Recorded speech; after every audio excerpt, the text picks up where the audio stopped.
Let's watch this video. Now, part of the context before I go into details is also something that I hear always. You know, one thing I always promise people that I'll promise you today is I'll always be honest with you. Whether you now like the outcome or not is a different thing, but I'll be honest with you. And I'm not here to promote anyone, not even the government. I'm speaking to facts, and you make your own decisions. Many people would ask today, and I saw it during the recent MBA conference in Enugu, they will say, is your life better today than it was 2 years ago? Of course, the answer would be a resounding no. But the problem is not with the answer, the problem is with the question. The question presupposes that if we did nothing and maintained the status quo as it was, as of May 2023, that our life today will be exactly the same as it was 2 years ago. And a liter of petrol will be the same amount. A bag of rice will be the same amount. Exchange rate of dollars will be the same amount. Guess what?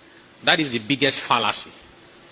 If government had not introduced the reforms that they introduced in the past 2 years, the picture will look like what you have on the screen. As at May 2023, I tried to use traffic colors. Nigeria was amber, waiting to turn red. You know amber can turn to green, but this was amber turning red. It got so bad that Nigeria was trading a negative balance of payments. We're receiving less dollars than we're spending. Nigeria had printed about 30 trillion naira to spend, just printing money to spend. That's part of the inflation we are dealing with today, because government ran out of revenue. We spent 97% of federal government revenue to service debts, which meant everything else we did, from paying salaries to overhead to capital, we borrowed. We didn't borrow at lower digit interest rates. They were high 20s. The NNPC was supposed to be remitting money to the federation account. NNPC said the government was owing them money. How? Because all of our entitlements, NNPC used it to subsidize PMS. It wasn't enough. They went to all the oil companies that were supposed to pay royalty, lifted the oil for royalty, sold it, used it to subsidize PMS. It wasn't enough. The taxes that they were supposed to pay, petroleum profit tax, they said to FRS, we won't be able to pay you. They added it to subsidy. It still wasn't enough. When they ran out of options, guess what they did? They said, how about future production of crude oil? NNPC began, and this is not Africa magic, I'm telling you real life. They began to use future production of crude oil as guarantee, security, to borrow dollars at double-digit interest rate to subsidize current consumption of PMS. They did it so much so that today that I speak to you, we can barely boast of equivalent of 200,000 barrels per day that is unencumbered for Nigeria. That 200,000 barrels that was left, in my estimation, was less than 6 months of headroom. If this reform had not been done by May, by the end of 2023, you know what will happen naturally? Once you exhaust your future production and you can't print dollars, you will not be able to bring in any refined products. This is a situation like what happened in Sri Lanka. You hold 10,000 naira, you pray to God to find 1 liter of petrol to buy. There will be no Dangote refinery because there's no way that business will survive if you have to sell at 160, 180, 200 and go and pray to God for government to pay you subsidy that they had no money to pay. The economy was grinding to a halt and it was very close. The margin of safety was very thin, this thing. So those reforms took us up, if you look at the screen, to 2 years later, which is 2025. But it's harder times than it was in 2023, but it's harder times before things get better. If we had not done the reforms, it would have been still now hardest times and economic collapse. So anytime you have that conversation with anyone, because it's important that you are well informed, so that even when you want to get angry, you apply your energy properly. Okay? So one of my prayers is, I hope nobody will say to us, they want to return subsidy so they can win election. Anything that returns subsidy is taking us back to the evil days.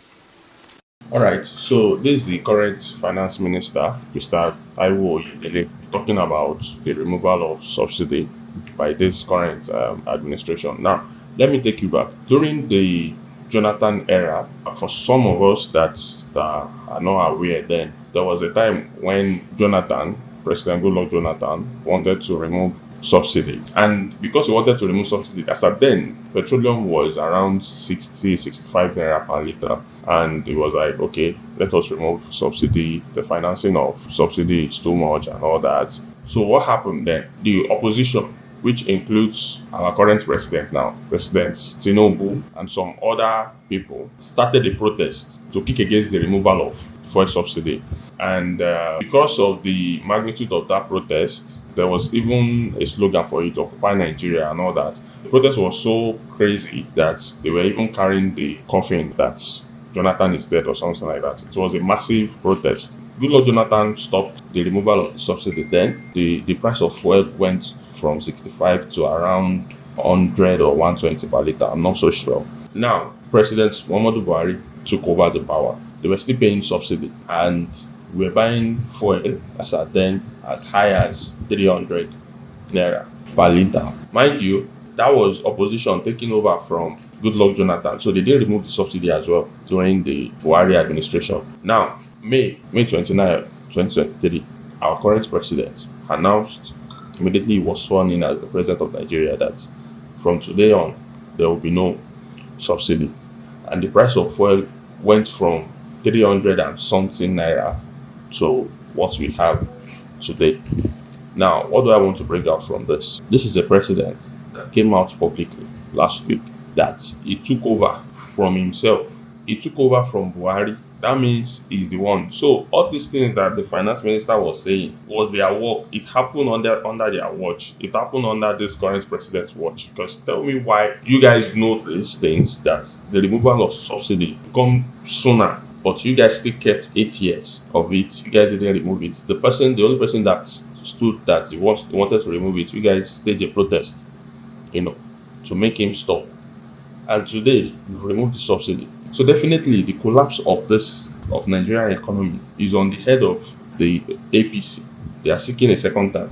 I don't know if this doesn't says a lot to you guys. It says a lot to me. And this should be the things that we as Nigerians we should take note of, and we shouldn't have this kind of mind that this man is really, really doing anything for us as Nigerians.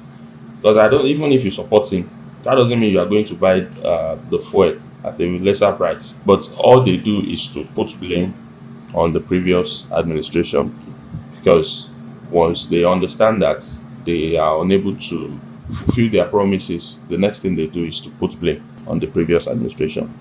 So let's get our voters card and go out there. This is our country. If you like me, now no votes. Now all of us go suffer together. So let's go out there, let's vote, and let's vote wisely. Thank you.